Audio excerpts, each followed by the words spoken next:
দারুণ হয় এটা খেতে। চলুন এটা নামিয়ে নিই।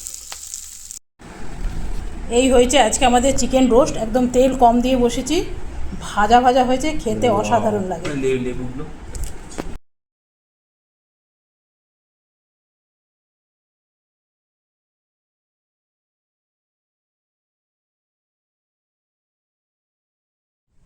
Welcome back to my channel. আশা করি আপনারা সকলে খুব ভালো আছেন, আমিও খুব ভালো আছি। আওয়াজটা একটু কমই আসবে,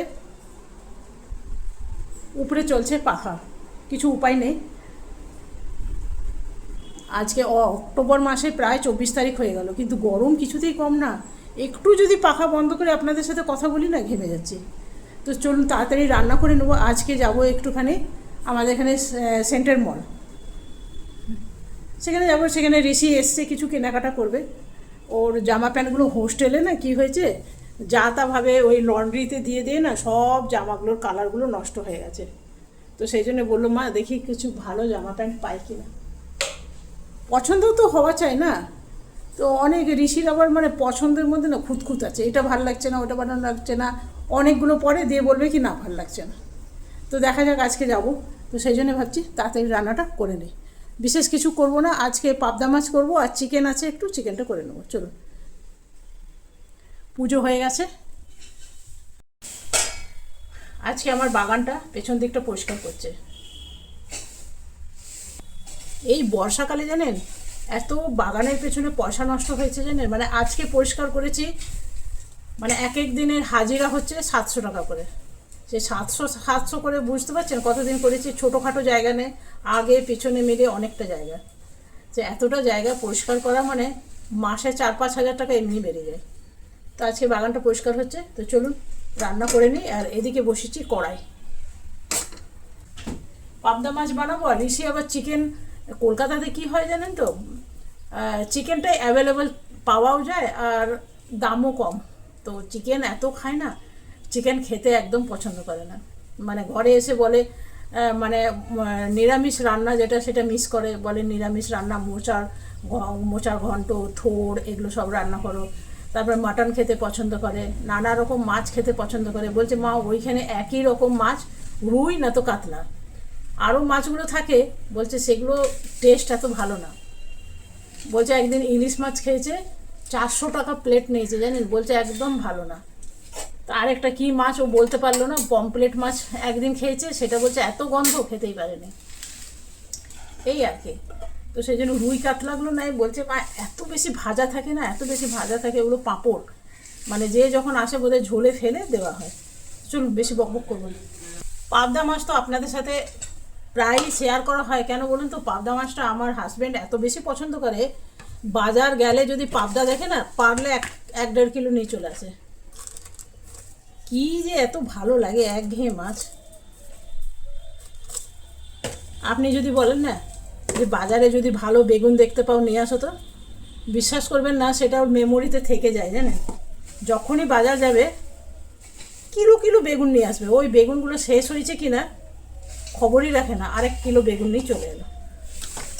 চলুন এগুলোর মধ্যে নুন হলুদ মাখানো হয়ে গেল, আপনাদের সাথে গল্প করতে করতে ঝপাঝপ রান্না করে নিই।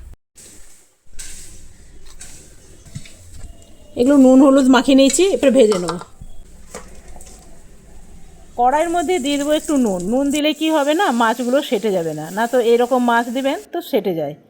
এই যে দেখুন বাগানে আমার কাজ করছে, তবে এত বড় বাগান তো কাজ করতে, সারা বাগান পরিষ্কার করতে অনেক সময় লেগে যায়, প্রায় 4-5 দিন লেগেই যায়। আর মাছগুলো দেখছেন নুন দিয়েছি বলে কত তাড়াতাড়ি ছেড়ে আসছে। নুন না দিলে অনেকবার আমি দেখেছি সেটে যায়, সেই জন্য একটু নুন দিই। তবে এই নুনটা আপনাকে খেয়াল রাখতে হবে জানেন, যখন তরকারি করবেন নুনটা খেয়াল রাখবেন, না তো বেশি হয়ে যাবে। আগে আগে আমি ভুলে যেতাম, তবে এখন আমার করতে করতে অভ্যাস হয়ে গেছে। সব মাছগুলোই ভাজা হয়ে গেছে। তবে আমার হাজব্যান্ড না এই পাবদা মাছে কোনো মশলা দেওয়া পছন্দ করে না, নুন হলুদ আর টমেটো আর ধনেপাতা দিয়ে পছন্দ করে। এটা যদি আপনারা না বানিয়ে থাকেন তো বানিয়ে দেখবেন, বেশ ভালো লাগে। তো নুন হলুদও দিয়ে দিলাম, টমেটো কাঁচা লঙ্কা দিলাম, এরপরে দেব জল, ব্যাস আর কিছু করার নেই। তবে রান্নাটা কিন্তু হয় খুব ঝটপট। হলুদটা আমার কম মনে হচ্ছিলো, সেই জন্য আরেকটু হলুদ দিয়ে দিলাম। আর বানাবো এখানে চিকেন। আজকে চিকেনটা একটু আলাদাভাবেই বানাবো। একটু নিয়ে নিয়েছি টমেটো, ওই মাছের থেকে একটু টমেটো আমি রেখে দিয়েছিলাম, এখানে দিয়ে দিলাম। দিয়ে দিলাম পেঁয়াজ বাটা, আর দেব দই, যেটা মেন হবে দই। আজকে চিকেনটা একদম রোস্ট হবে, কোনো রকম জল দেব না কিন্তু, সেই জন্যে দিলাম দই। এখানে দিয়ে দিলাম রসুন, আদা আর শুকনো লঙ্কা বাটা, আর এটা দিলাম একটু গরম মশলা বাটা, গরম মশলা গুঁড়ো। ব্যাস ভালো করে মাখিয়ে নেবো। এটা আপনারা বানিয়ে দেখবেন, ভীষণ ভালো লাগে।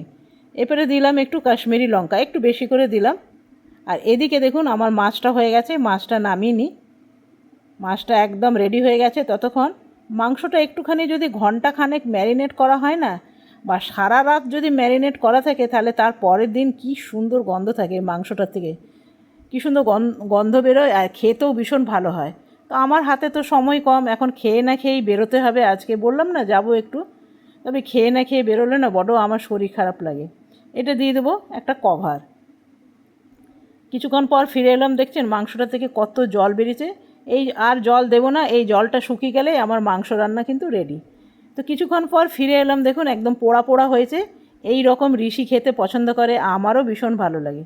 তো চলুন, এটা রান্না হয়ে গেছে, এরপরে খেতে দিয়ে দেবো। এই যে দেখুন আজকের চিকেন দারুণ, এখন খেতে বসে গেছে। আর এই হয়েছে আমাদের চিকেনটা দারুণ হয়েছে। কেমন হয়েছে? একদম এমনি করে ড্রাই মশলাদার রোস্টেড চিকেন। আর ঋষিকে কি বলবো, ঋষি এখন মানে ঘি দিয়ে লেবু দিয়ে খেলো। তো চলুন আমরা খেয়ে দিয়ে তাড়াতাড়ি তৈরি হয়ে বেরোবো। তো বন্ধুরা, কোনো রকম না খেয়ে চোখে মুখে গুঁজে খেয়ে 5 মিনিট রেস্ট করিনি, জানেন, বেরিয়ে গেলাম। আমাদের ঘর থেকে বেশ দূর আছে, কিন্তু এইদিকে আমার হাজব্যান্ডও আছে। তবে হাজব্যান্ড যাবে না, হাজব্যান্ডকে নামিয়ে দেবো অফিসে, আর আমি আর ঋষি যাব। তো জানেন, আমার খেয়ে না খেয়ে যদি রেস্ট না করে বেরোই না, শরীরটা ভীষণ খারাপ লাগে। আর ঋষি চালিয়েছে গাড়িতে গান, সেই জন্য আপনাদের সাথে ডাইরেক্ট কথা বলতে পারছি না। আমার হাজব্যান্ডকে অফিসে নামিয়ে দিলাম, আর আমরাও এদিকে পৌঁছে গেলাম মলে। তো চলুন ভেতরে যাই, দেখা যাক ঋষির আজকে কতক্ষণ পছন্দ করতে লাগে। তবে জানেন, আজকে আমি মেয়েদের দিকে যাব না। মেয়েদের যেদিকে ড্রেস থাকে দেখলেই না মনে হবে এটা নেই সেটা নেই, এটা নেই সেটা নেই। আর মলে যা সিনেমার গান চলে না, আপনাদের সাথে দুটো মন খুলে কথাও বলতে পারি না। অনেকবার করেছি, 2বার করে আমাকে এডিটিং করতে হয়েছে, জানেন, কপিরাইট চলে এসছে। তারপরে আমি আমাদের দিকে গেলাম না, কেন বললাম না আপনাকে, খেয়ে না খেয়েই বেরিয়েছি বলে শরীরটা ভীষণ খারাপ লাগছে, বমি বমি লাগছে, জানেন। তো ঋষির একটা পছন্দ হয়েছে, সেটা আপনাকে আমি দেখাচ্ছি। এই যে এই জামাটা ওর খুব পছন্দ হয়েছে, এটা পরে ট্রায়াল করুক। তো ঋষি এটা পরে দেখলো, এই যে দেখুন ভাল লাগছে, আমার তো ভীষণ ভালো লাগছে। আপনাদের কাছে কেমন লাগছে জানাবেন। তবে ঋষি বলছে, মা এই জামাটা ভীষণ ভালো, ভীষণ নরম। তো চলুন, ঋষির পছন্দ হয়ে গেল মানে মানে অনেক বড় একটা চাপ মুক্ত বলতে পারেন, পছন্দ হতেই চায় না। আর এখানে এত সিনেমার গান চলছে। তো চলুন আমরা মল থেকে বেরিয়ে গেলাম, আর শরীরটা কেন কে জানি একদম ভাল লাগছে না, সেই জন্য তাড়াতাড়ি করে বেরিয়েই পড়লাম। তো এখন গাড়ি আসবে, তার অপেক্ষা করছি। এরপরে যাব সোজা ঘরে গিয়েও আবার কাজ আছে, রাতে রান্নাবান্না করতে হবে, আজকে কিছু করা নেই। আর আজকে আবার আমাদের পাড়ায় বিসর্জন আছে। তবে এই ভিডিওটা যেতে যেতে ভাইফোঁটার পরে হয়ে যাবে, এডিটিং করতেও তো সময় লাগে না, অনেক এডিটিং এখন বাকি আছে। আর এটা হলো আমাদের পাড়ায়, দেখুন ঠাকুর বিসর্জন হচ্ছে, তো তারই নিয়েছি। প্রচুর বিসর্জন হয়। এই দিকটা আছে আমাদের ব্রহ্মপুত্রর জন্যে আমাদের ঘরের পাশ দিয়ে যায়। একদিকে ভালো, জানেন, অনেক রকম ঠাকুর দেখতে পায়, আমার তো বেশ ভালো লাগে। এই যে দেখছেন, এগুলো 4-5টা মা কালীর মূর্তি আছে। পাড়ার যাদের যাদের ঘরে, নিজের ঘরে ঘরে পুজো হয়েছে, একটা ট্রাক করেছে, সেই ট্রাকের মধ্যে 4-5খানা মূর্তি চড়িয়ে দিয়েছে। আর এটা হলো কোনো ক্লাবের কালী মূর্তি, খুব সুন্দর মূর্তিটাও। এত ভিড় না, ভালো করে আপনাদের দেখাতে পারলাম না। তো বন্ধুরা, আমরা অনেক আগেই পৌঁছে গেছি। আর এসে দেখলাম, এসে সন্ধে দিলাম, চা খেলাম, আর এসেই দেখছি ঠাকুর বিসর্জন যাচ্ছে। আর ঋষি ওই পিঙ্ক কালারের জামাটা পরেছিল না, ওইটাই নিয়েছে। তো চলুন এখন বানাবো পানির পরোটা। তো এসে পেঁয়াজ কুচি করলাম, কাঁচা লঙ্কা করলাম, ধনে পাতাগুলো ফ্রিজে রেখেছিলাম, জানেন, এখন ধনে পাতা আনলেই খারাপ হয়ে যাচ্ছে। তো সেই জন্যে খারাপ হয়ে গেছে, আর কাল থেকে ভাবছি আর ধনে পাতা আনবো না। তো চলুন পানির পরোটা বানিয়ে দেবো, তাড়াতাড়ি ওগুলো আটা মাখবো, এখন অনেক কিছু রেডি করতে হবে, অনেক কিছু রেডি করতে হবে। এই জামাটা ঋষি কিনেছে। তো চলুন এরপরে কিচেনে যাই। তবে এই জামাটা পরলাম জানেন, এই জামাটা ভীষণ গরম লাগছে, তো ভাবছি এটা চেঞ্জ করে নিই। তো বন্ধুরা এখানে পেঁয়াজ আছে, কাঁচা লঙ্কা আছে, ধনে পাতা নেই, আপনাকে বললাম ধনে পাতা একদম নষ্ট হয়ে যায়। আর এখানে পানির নিয়ে নিলাম প্রায় 200 গ্রাম। আর এখানে দিয়ে দিলাম গোলমরিচ, নুন, আর দিয়ে দিলাম একটু চিলি ফ্লেক্স। তবে এই সম্পূর্ণ রেসিপিটা কিন্তু আমার রান্নার চ্যানেলে আছে, সেটা আপনারা দেখে নেবেন। আমি এখানে সম্পূর্ণ আপনাদের দেখালাম না। নিচে দিয়ে দিলাম চিজ একটু, আর উপর থেকে দিয়ে দিলাম পনির, ব্যাস। তবে ঋষির খুব খিদে পেয়ে গেছে, এসে না এসে আজ ওইখানেও কিছু খায়নি জানেন, অন্যবার মলে টলে গেলে কিছু না কিছু খায়, আজকে মানে খাওয়া হলোই না বলতে পারেন। এত মানে খেয়েই বেরিয়েছিলাম, তো শরীরটাও বিশেষ ভালো নেই। তো সেই জন্যে ঋষির খিদে পেয়ে গেছে, তো ভাবলাম চটপট করে পানির পরোটা বানিয়ে দিই, ব্যাস খেয়ে নেবে, একদম রাতের খাওয়া। আর খেতেও ভীষণ ভালো হয়, আর দই আছে, দই দিয়ে কিন্তু পানির পরোটা দারুণ লাগে। তবে এটা আমি ভাজবো ঘি দিয়ে।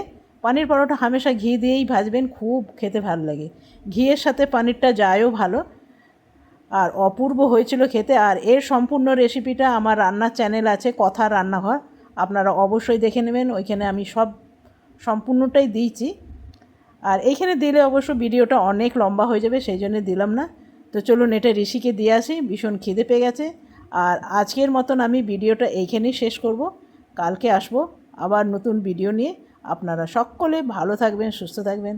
Thank you, bye by.